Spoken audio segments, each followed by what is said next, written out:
No Brasil, existe uma categoria de crimes que são assim tão graves que recebem um tratamento completamente diferente. São os famosos crimes hediondos. Mas afinal, o que isso quer dizer? Não é só um adjetivo forte não, viu? É uma etiqueta jurídica que muda absolutamente tudo para quem é acusado. Vamos entender juntos como essa lei funciona. Então fica a pergunta: o que faz um crime ser considerado hediondo pela lei? A resposta não está na nossa opinião ou no choque que a notícia causa. A verdade é que existe uma lista bem específica, definida em lei, e entrar nessa lista significa enfrentar punições muito, mas muito mais severas. Para a gente entender bem essa lei, nosso caminho vai ser o seguinte. Primeiro vamos ver o que é essa tal categoria especial de crime. Depois a gente entra na lista para saber exatamente quais crimes são esses. Aí vamos explorar as regras mais duras que se aplicam a eles, como essa definição foi mudando com o tempo e, no final, por que tudo isso é tão relevante. Vamos começar pelo básico. A Lei de Crimes Hediondos, que é de 1990, foi basicamente a resposta do sistema legal a uma onda de crimes que chocaram o país naquela época. A ideia era bem direta: criar um tratamento penal muito mais duro para aqueles delitos que a sociedade via como os mais graves de todos. E aqui está o ponto central. Ser classificado como hediondo não significa só pegar uma pena maior. É muito mais do que isso. Muda tudo, da chance de responder ao processo em liberdade até o jeito de cumprir a sentença. O tratamento legal se torna incrivelmente mais restritivo. É como se o crime recebesse uma etiqueta que redefine completamente o jogo. Ok, mas então que crimes estão nessa lista? A lei não deixa margem para dúvida, ela é bem específica. Para facilitar o entendimento, a gente pode agrupar esses crimes em algumas categorias principais. A primeira grande categoria, claro, é a de crimes contra a vida. Aqui entram as formas mais cruéis de homicídio, como o qualificado, aquele que é cometido por um motivo torpe ou com requintes de crueldade, por exemplo, e também o feminicídio. A lista segue com lesão corporal gravíssima contra agente de segurança, a lesão que acaba em morte e até um crime que parece de filme, causar uma epidemia que leva a óbitos. Depois temos os crimes que roubam a liberdade de alguém. São classificados como hediondos. Por exemplo, o roubo onde a vítima tem sua liberdade restringida, a famosa extorsão mediante sequestro e crimes terríveis como o sequestro e o tráfico de crianças e adolescentes. Agora, falando dos crimes sexuais, a lei é extremamente séria aqui. O estupro, seja na sua forma comum ou contra uma pessoa vulnerável, e a exploração sexual de menores ou vulneráveis, são todos considerados hediondos. Isso mostra o peso e o dano que a sociedade e a lei atribuem a esses atos. Essa categoria aqui já foca no patrimônio e na segurança de todo mundo.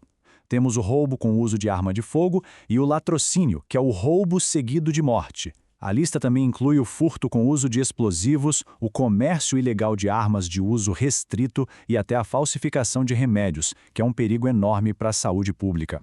Para fechar a lista, temos crimes de grande escala ou com características bem particulares.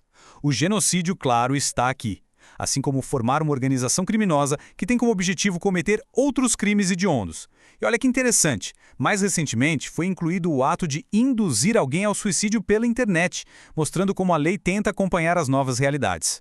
Bom, agora que a gente já conhece a lista, vamos para a parte que talvez seja mais impactante. O que de fato acontece quando alguém é condenado por um crime hediondo? É aqui que a gente vê o verdadeiro poder dessa lei na prática.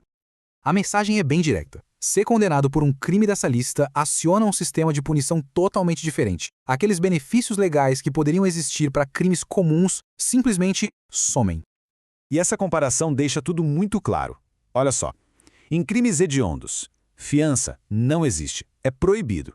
Benefícios como anistia, graça, o indulto, que são tipos de perdão da pena, também não tem direito. E o livramento condicional? Fica bem mais difícil. A pessoa precisa cumprir mais de 2/3 da pena, um tempo muito maior do que a regra para crimes comuns. E tem mais. A lei é categórica sobre o começo da pena. Esse trecho do artigo 2º diz tudo. É obrigatório começar a cumprir a pena em regime fechado, que é o mais rigoroso de todos. Não tem conversa, não tem como começar num regime mais brando. 30 dias. Esse é o prazo da prisão temporária só na fase de investigação de um crime hediondo. É o dobro do prazo normal. E detalhe, esse período ainda pode ser prorrogado por mais 30 dias. Isso mostra como o tratamento mais duro já começa bem antes de qualquer condenação. Uma coisa muito importante de entender sobre a Lei de Crimes Hediondos é que ela não é um documento engessado, parado no tempo. Pelo contrário, ela evolui. E essa evolução conta muito sobre as preocupações da sociedade em cada momento da história. É só olhar para a linha do tempo da lei. Lá nos anos 90, a extorsão mediante sequestro virou crime hediondo. Em 2009, o conceito de estupro foi atualizado. Mais recentemente, em 2019, o pacote anticrime colocou novas formas de roubo e o genocídio na lista. E nos últimos anos, a lei seguiu se expandindo, incluindo o feminicídio e ataques contra agentes públicos, o que mostra como ela vai se adaptando. Chegando na reta final, vale a pena a gente refletir um pouco sobre o porquê de tudo isso. Por que uma sociedade decide criar uma categoria tão especial, tão rigorosa para um grupo de crimes? Qual o significado disso? Para resumir os pontos principais, então, hediondo é muito mais que uma palavra, é uma classificação jurídica com consequências pesadíssimas. Ela elimina benefícios como fiança e perdão da pena, endurece as regras da prisão e, talvez o mais importante, a lista desses crimes está sempre mudando. E essa mudança funciona como um espelho do que a sociedade, em cada época, considera ser o crime mais intolerável de todos. E isso nos deixa com uma última reflexão. Se a lei acompanha as preocupações do seu tempo, o que será que vem por aí? Com as novas tecnologias, com todas as mudanças sociais que estamos vivendo, quais serão os próximos crimes a serem considerados tão graves a ponto de entrarem nessa lista tão seleta? É uma pergunta para a gente ficar de olho, porque a resposta, bom, essa só o futuro vai nos dizer.